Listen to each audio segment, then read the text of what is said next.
그 아이들이 장성함에 에서는 익숙한 사냥꾼인 거로 들 사람이 되고 야곱은 종용한 사람인 거로 장막에 거하니 이삭은 에서의 사냥한 고기를 좋아하므로 그를 사랑하고 리브가는 야곱을 사랑하였더라. 야곱이 죽을 쏘았더니 에서가 들에서부터 돌아와서 심히 곤비하여 야곱에게 이르되 내가 곤비하니 그 붉은 것을 나로 먹게 하라. 한지라. 그러므로 에서의 별명은 에돔이더라. 야곱이 가로되 형의 장자의 명분을 오늘날 내게 팔라. 에서가 가로되 내가 죽게 되었으니 이 장자의 명분이 내게 무엇이 유익하리요? 야곱이 가로되 오늘 내게 맹세하라. 에서가 맹세하고 장자의 명분을 야곱에게 판지라. 야곱이 떡과 팥죽을 에서에게 주매 에서가 먹으며 마시고 일어나서 갔으니 에서가 장자의 명분을 경홀히 여김이었더라. 제가 고등학교 2학년 때 처음으로 주일학교 아이들을 가르쳤어요. 그때 배웠던 찬양이 율동을 하면서 이렇게 불렀던 찬양이 기억이 나는데 어떤 찬양이냐면 마음 착한 이삭이 어른이 되어 딴따라랄라 장가를 가게 됐어요. 하나님이 복 주신 아름다운 집 언제나 웃으며 행복했어요. 들어보신 적 있으세요? 처음이에요? 예. 제가 이 찬양을 소개하려고 그런 건 아니고, 예. 이삭의 아버지는 우리가 잘 알고 있는 믿음의 조상 누구죠? 아브라함. 예, 아브라함이에요. 그런데 이 이삭은 아내가 결혼한 지 20년이 넘도록 자녀가 없는 거예요.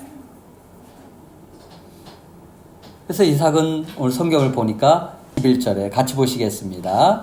이삭이 그의 아내가 임신하지 못하므로 그를 위하여 여호와께 간구하매 여호와께서 그의 간구를 들으셨으므로 그의 아내 리브가가 임신하였더니 지금 이삭의 나이가 몇 살이냐면 60세. 40에 결혼을 했는데 60이 되도록 아이가 없는 거예요. 그래서 기도를 했더니 하나님께서 자녀를 주신 거예요. 그것도 한 명이 아니라 쌍둥이를요. 이 이삭과 아내는 너무나 행복했어요.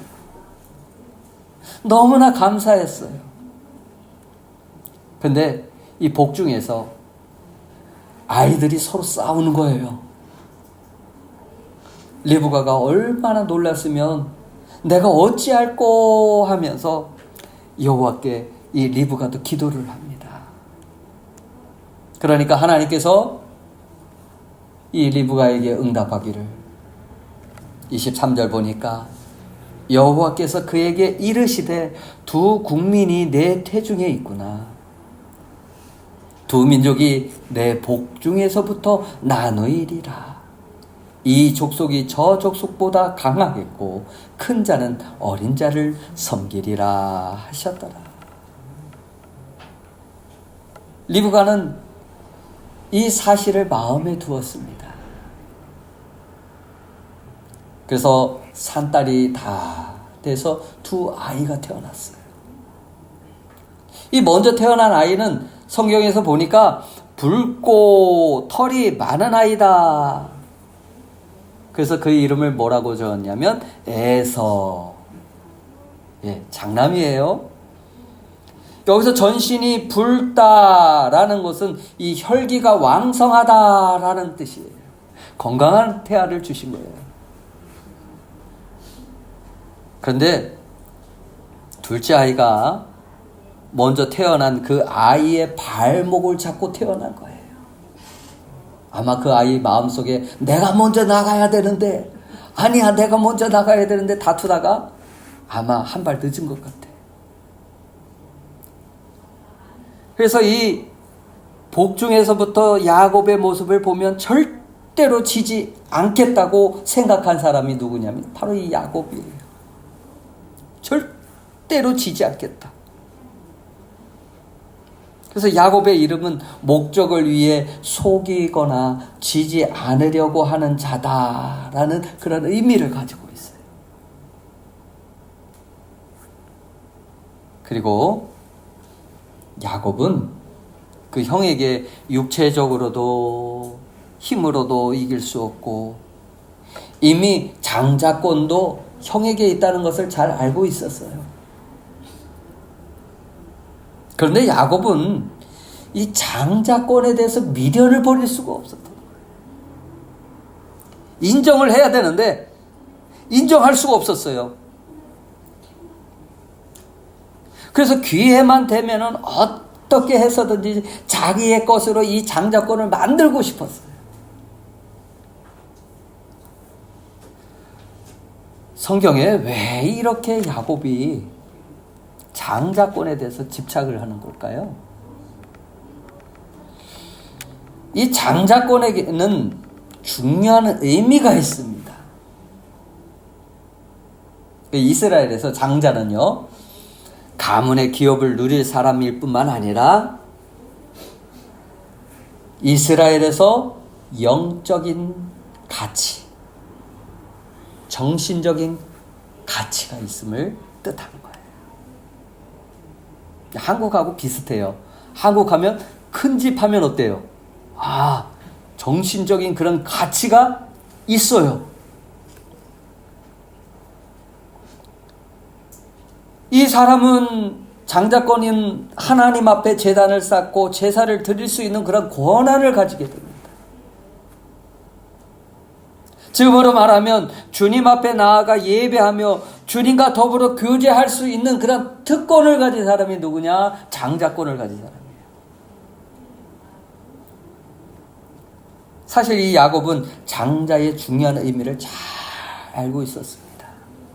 저 복은 내가 받았어야 되는데 아쉽게 됐어. 그 미련을 버리지 못하고 날마다 저 복은 내가 받았어야 되는데 언젠가는 내가 뺏고 말 거야. 근데 어느 날 형 에서가 사냥을 나갑니다.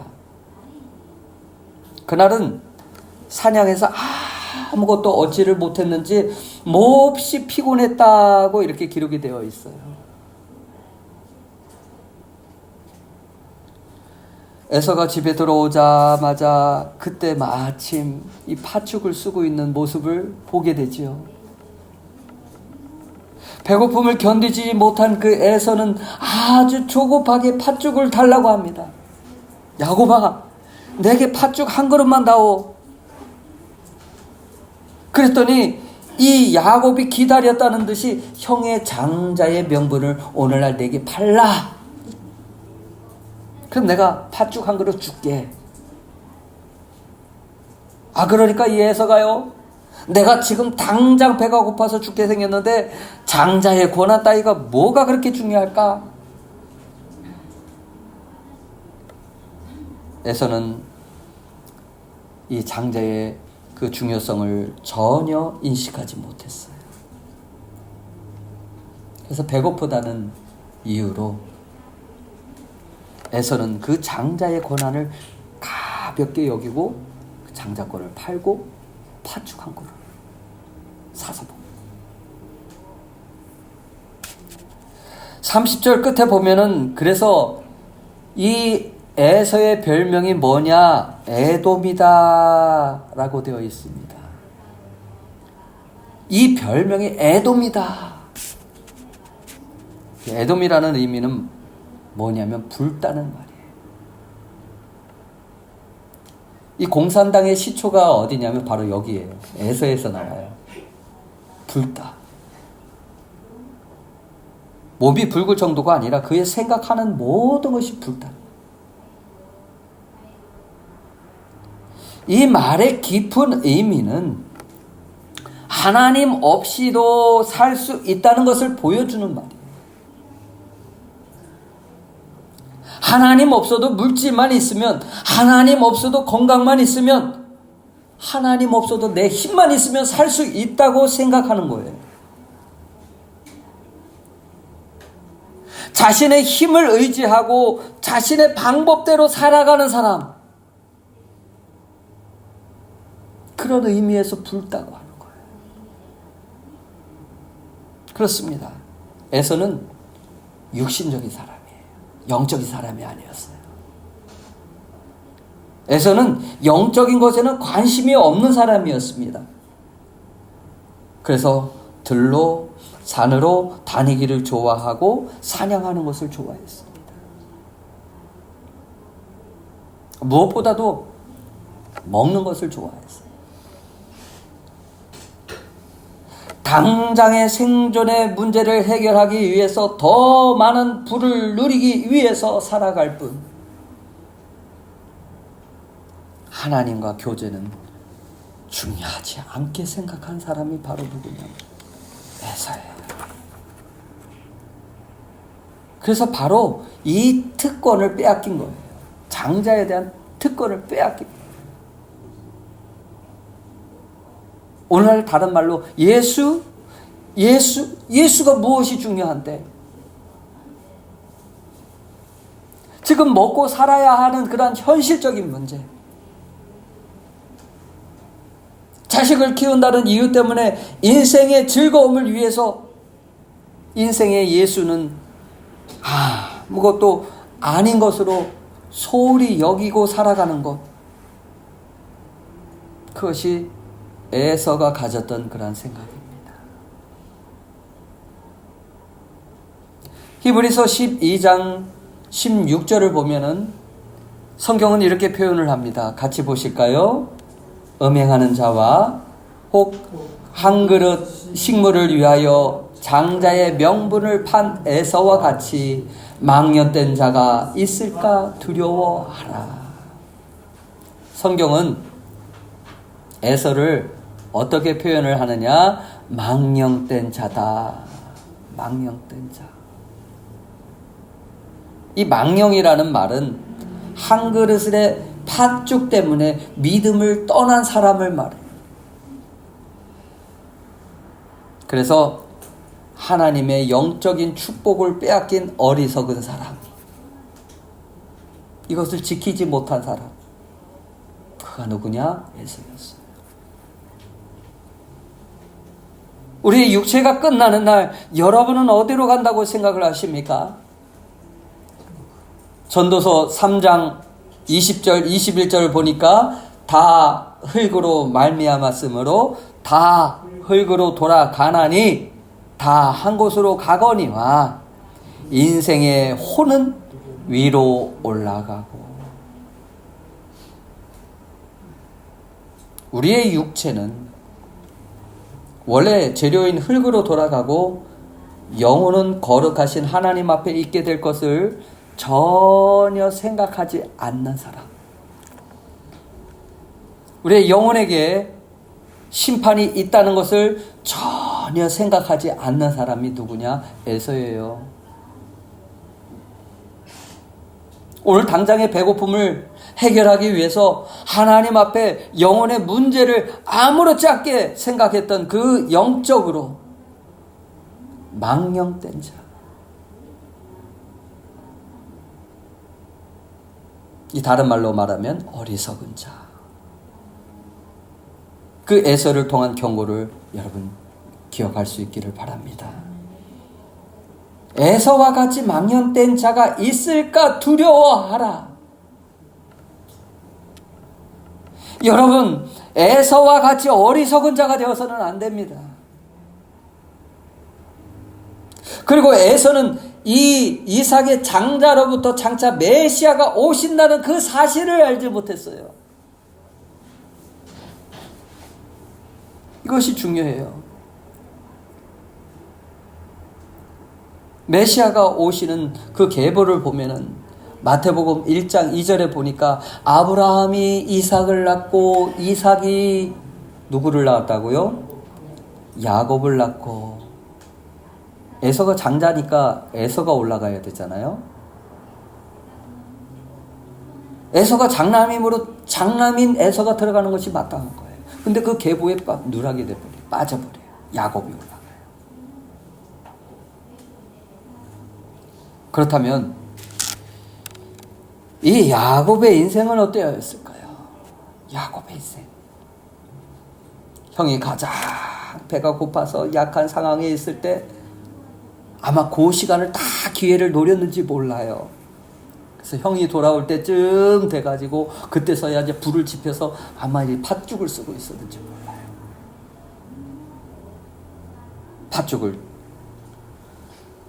그 형이 가장 약한 상황에 있을 때 그 팥죽을 들고 가서 형의 장자의 명분을 빼앗은 것은 분명 하나님의 방법이 아니라 자신의 방법이었어요.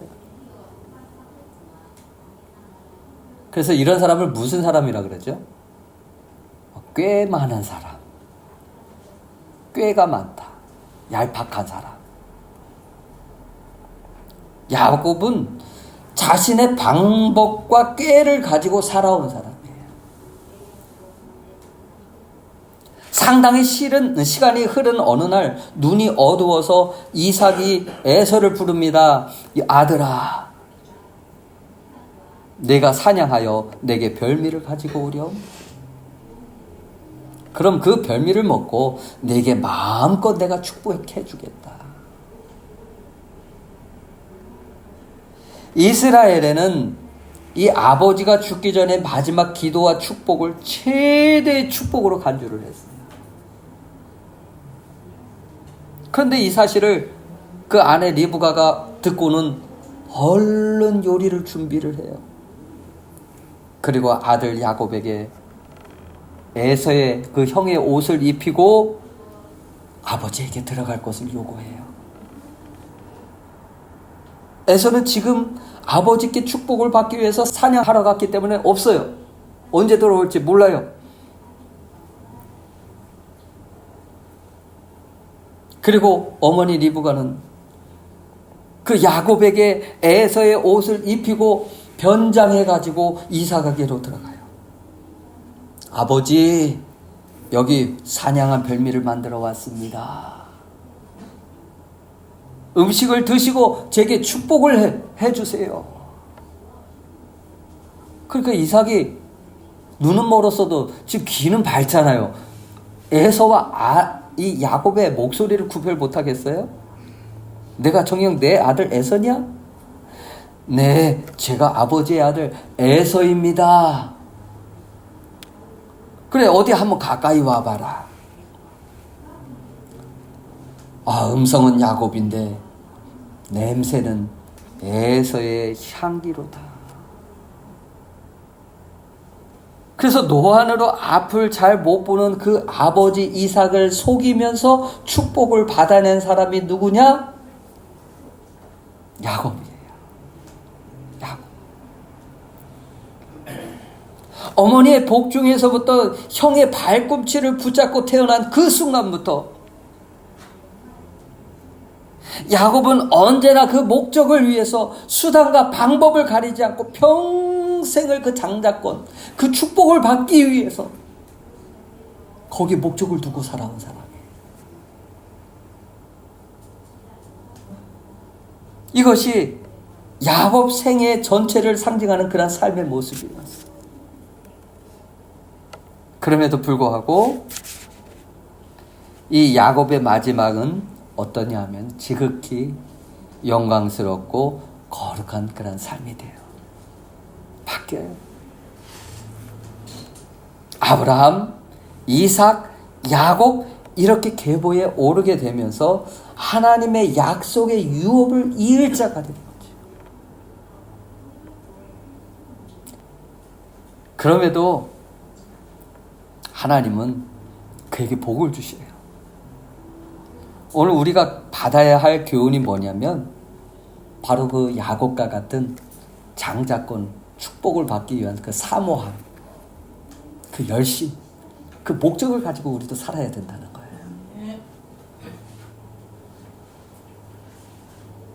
우리도 예수를 믿고 하나님의 자녀가 되었지만 아직도 변화하지 않는 그런 인간적인 모습을 가지고 살아갑니다. 야곱과 똑같아요.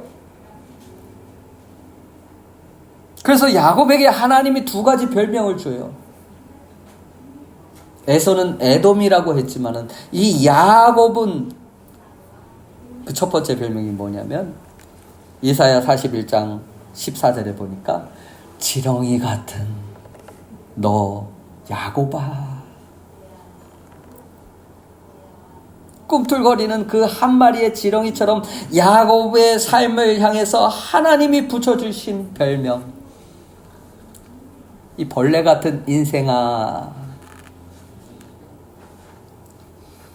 길가에서 나온 그 지렁이를 보십시오.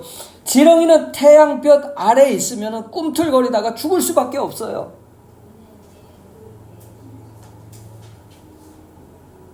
다시 누군가가 흙 속으로 들어갈 수 있도록 넣어주거나 해야 살아갈 수 있는 존재. 도움을 받아야 살아갈 수 있는 존재. 근데 누군가의 도움을 받지 않으면 살아갈 수 없는 존재가 누구냐면 지렁이에요.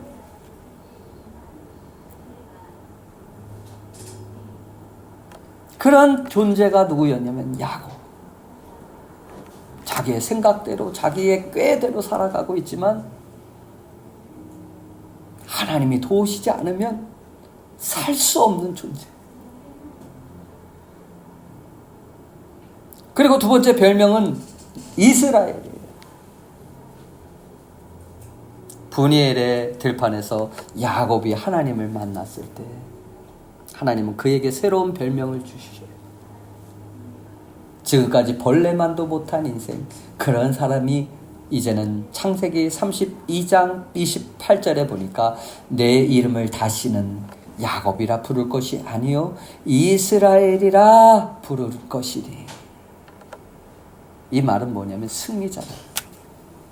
하나님과 겨뤄 이겼다. 이 지렁이와 같은 야곱이 어떻게 주님의 손에 붙들려 하나님께 쓰임 받은 사람이 될 수 있었을까요? 지렁이 같은 야곱이 살 수 있는 방법은 바로 하나님이 도와주시면 되는데, 그런데 어떻게 하나님의 도우심을 받을 수 있었을까요? 어떻게? 야곱의 모습에서 하나님의 도우심은 자신의 생각과 방법을 내려놓는 거예요. 여러분이 하나님의 도우심을 구하기를 원한다면 내 생각과 방법을 내려놓을 수 있길 바랍니다. 내 방법을 내려놔야 돼요. 자신의 의지를 꺾고 자신의 계획이 꺾였을 때, 그리고 하나님 없이 살 수 없다고 도우심을 구할 때, 그때 비로소 야곱은 이스라엘이 될 수 있었던 거예요. 승리자가 될 수 있었다는 거죠. 그러나 이스라엘이 되었지만 결코 야곱이 완전한 사람이 된 것은 아니었습니다. 우리도 예수님을 믿어서 완전한 사람이 되었으면 얼마나 좋겠어요. 구원은 받았지만 완전한 사람은 아직 아니에요. 아무도 이 세상의 삶을 사는 동안은 완전해질 수는 없습니다. 하지만 적어도 주님께서 칭찬받을 만한 사람은 될 수 있어요. 칭찬받을 만한 사람은 될 수 있습니다. 그렇게 되기까지, 이 승리자가 되기까지 야곱에게 있어서 그 많은 시간이 필요했습니다. 야곱은 서서히 하나님의 교훈을 배우기 시작했어요.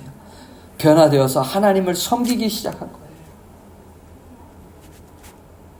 그리고 하나님은 이 야곱의 인생을 향해서 참고 또 참고 기다리면서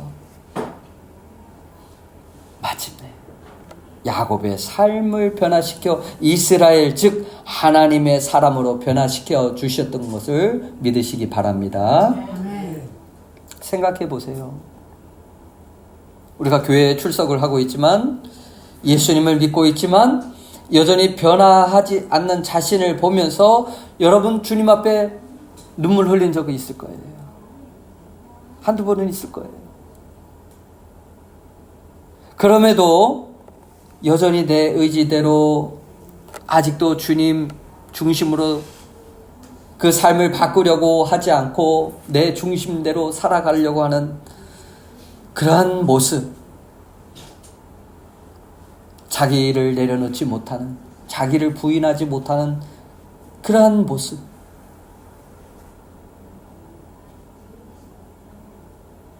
아직도 그리스도인의 모습은 없고 인간적인 그러한 모습만, 야곱과 같은 그러한 인간적인 모습만 가득한 삶이 바로 우리에게 남아있는지도 몰라요.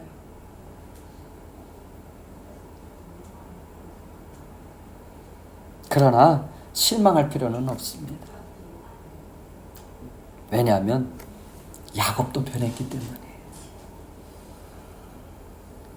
우리는 지렁이 같은 야곱을 주목하시면서 참고 기다리셨던 그 하나님의 사랑을 볼 수 있어야 돼요.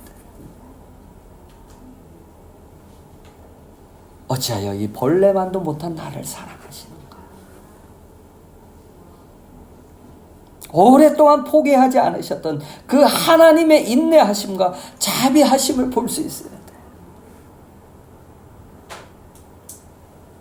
그래서 내 자신이 성숙하지 못하고 여전히 죄 가운데 있는 그 야곱과 같은 모습을 보면서 애통할 수밖에 없고, 주님의 도우심과 긍휼을 기다릴 수밖에 없다는 사실을 깨달을 수 있다면 우리도 변할 수 있습니다. 지렁이 같은 야곱이 이스라엘이 된 것처럼 우리도 승리자가 될 수 있어요. 나를 내려놓는다? 근데 잘 안 내려놓게 돼요. 하나님은 한없이 연약한 우리를, 죄 가운데 살아가는 우리를 보시면서 지금도 기다려주세요. 승리자가 되기까지, 야곱이 변하여 이스라엘이 되기까지. 베드로후서 3장 9절 함께 같이 보시겠습니다. 시작. 주의 약속은 어떤 이들이 더디다고 생각하는 것 같이 더딘 것이 아니라 오직 주께서는 너희를 대하여 오래 참으사 아무도 멸망하지 않고 다 회개하기에 이르기를 원하시느니라. 만일 하나님 기다리시지 않고 바로 지금 심판을 행하셨다면 여러분은 어떻게 되었을까요? 나는 어떻게 될까요? 예수를 믿지 않는 우리 가족은 어떻게 되었을까요? 사실 하나님이 이 악한 세상을 심판하신다 해도, 벌써 심판을 해도 절대로 이상하지 않습니다. 그럼에도 한 영혼 한 영혼을 소중하게 여기시는 하나님은 그 연약함으로 넘어지고 또 범죄하였다 할지라도 그 심판을 유보하시면서까지 오래 참고 기다리신다. 왜? 아무도 멸망하지 않고 다 회개하기를 원하십니다.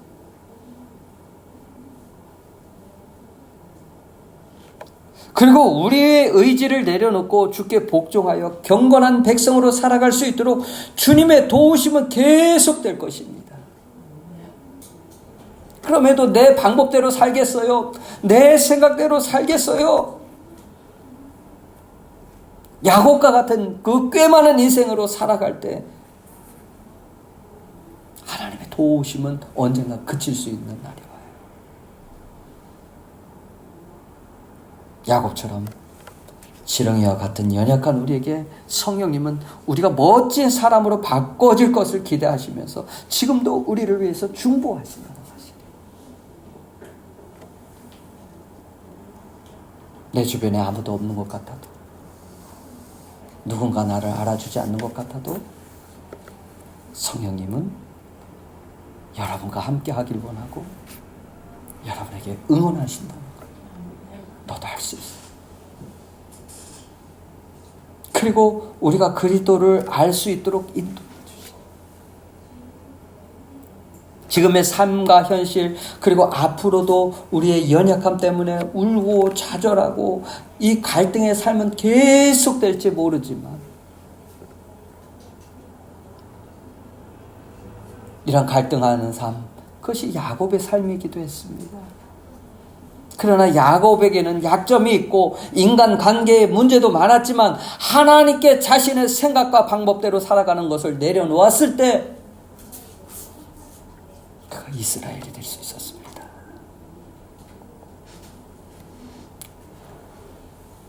오늘도 하나님은 우리의 죄악을 깨끗하게 하신 후에 이스라엘 승리자가 될 수 있도록 여러분을 인도하여 주실 것을 믿습니다. 사랑하는 여러분, 우리는 언제쯤 자신의 생각과 방법대로 살려고 하는 것들을 내려놓을 수 있을까요? 그런 의지가 오늘 필요한데 그런 의지 없이 살아간다면 변화할 수는 없습니다. 그렇지만 그 의지를 가지고 자신을 내려놓고 주님 앞에 맡길 수 있을 때 우리도 승리자인 이스라엘이 될 수가 있어요. 그리고 야곱은 이 장자의 축복을 받기 위해 항상 힘썼다는 사실을 우리는 잊어서는 안 돼요. 그에게는 장자의 축복에 대한 그런 사모함이 있었어요. 하나님 나라의 기업을 누리겠다. 그 가문의 기업을 누리겠다. 이 말을 다른 말로 표현하면 내가 믿는 예수를 절대로 포기하지 않겠다. 그분만을 붙들겠다. 다른 것을 다 포기하더라도 예수 그리스도를 놓치지 않으리라. 하나님 앞에 내가 새로워지리라. 바뀌어지리라. 이런 마음을 가지고 여러분도 사실 수 있길 바랍니다. 예수님은 이렇게 말씀하십니다. 마태복음 11장 2절을 보니까 침례 요한의 때부터 지금까지 천국은 침노를 당하나니 침노하는 자는 빼앗느니라. 가만히 있는 자가 아니라 천국을 빼앗는 자가 여러분의 것이 된다는 거예요. 천국은 침노를 당한다는 말은 빼앗기지 않기 위해서 여러분 지킨다는 말의 의미이기도 해요. 두 가지가 있습니다. 빼앗기지 않기 위해서 지킨다. 무엇을? 믿음을, 예수님을, 생명을 다해 이 천국 가게 되는 이 소망을 빼앗기지 않으리라. 예수님을 믿는 그 믿음을 빼앗기지 말고 이 믿음을 내 것으로 만들기 위해 힘쓰라고 하는 거예요. 다른 욕심은 다 안 부려도 이 천국에 대한 욕심은 이 야곱과 같이 여러분에게 가지고 있어야 돼요. 천국은 내 것이어야 돼. 나만의 것이 아니라 내 것이어야 돼. 여러분, 예수님을 믿는 그 믿음을 빼앗기지 말고 그 믿음을 지킬 수 있기를 바랍니다. 하나님의 나라는 자신의 수단과 방법으로 들어가는 곳이 아니에요. 하나님 나라는 간절히 사모하는 자가, 그것을 빼앗는 자가 천국을 소유할 수가 있습니다. 그러므로 오늘 우리가 주님을 알고 믿게 된 것이 주님의 부르심과 택하심이라면 이제 우리는 어떻게 살아야 되겠습니까? 하나님께 선택받은 우리가 가져야 할 모습은 나는 죄인이라는 것을 인정하고 오히려 그것을 알게 하심을 감사합니다. 한 발자국 한 발자국 그 야곱과 같은 삶에서 우리의 마음을 하나님께로 향할 수 있기를 바랍니다. 저와 여러분에게는 하나님의 뜻이 있습니다. 하나님의 계획이 있습니다. 하나님께서 각자 마음속에 주신 꿈이 있어요. 우리도 야곱과 같이 인생이 무엇이 가장 중요한지 깨닫고 사모하면서 잃어버리지 않도록 잘 지키며 살아간다면 반드시 헛되지 않을 줄 믿습니다. 여러분의 삶은 반드시 승리자가 돼서 천국에서 해같이 빛나는 그런 축복을 누리게 됨을 믿으시며 또 받아 누리기를 예수님의 이름으로 축원합니다. 우리 함께 같이 기도하시겠습니다. 주님, 야곱과 같은 인생 우리가 하나님을 바라보며 살아가게 하여 주시고 천국을 소망하게 하여 주시고 우리의 꿈이 항상 하나님 나라를 소망하는 삶이 될 수 있도록 역사하여 주시옵소서. 우리 함께 같이 기도하시겠습니다. 하나님 아버지,